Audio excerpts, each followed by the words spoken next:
Years ago, a Lawrence College student came home for the holidays, celebrated with his family, hung out with his friends on his last night in town, and then was sadly murdered.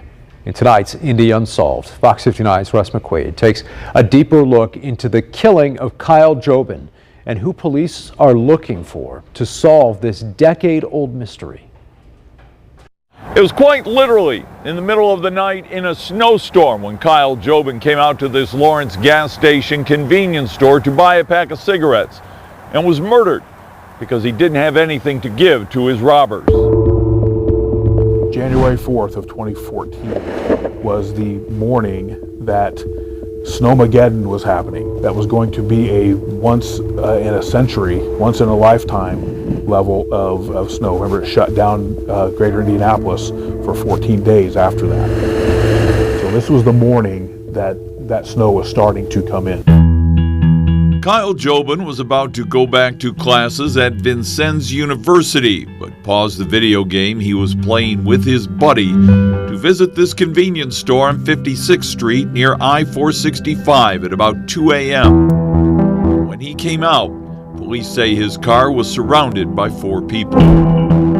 There's a confrontation that occurs. One shot is fired, resulting in Kyle Jobin being fatally struck. He does not survive his injuries.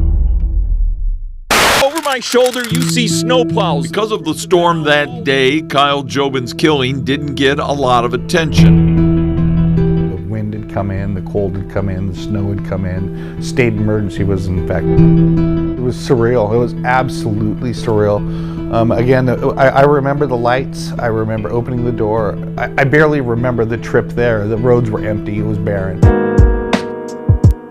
Kyle's death came at the end of Christmas break, a holiday his family is just recently beginning to once again celebrate.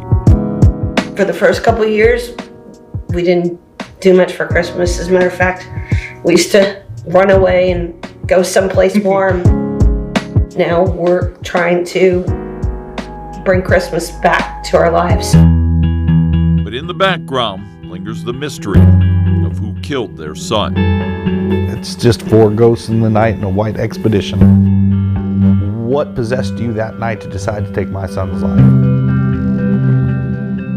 Kyle Jobin was an organ donor, and if he had lived long enough, he would have met a nephew also named Kyle. And this holiday season, his parents will gather around the Christmas tree with that grandchild to celebrate, but we all know what gift they really want this Christmas. Maybe there's somebody out there who can deliver it for them. With Indy Unsolved, I'm Russ McQuaid.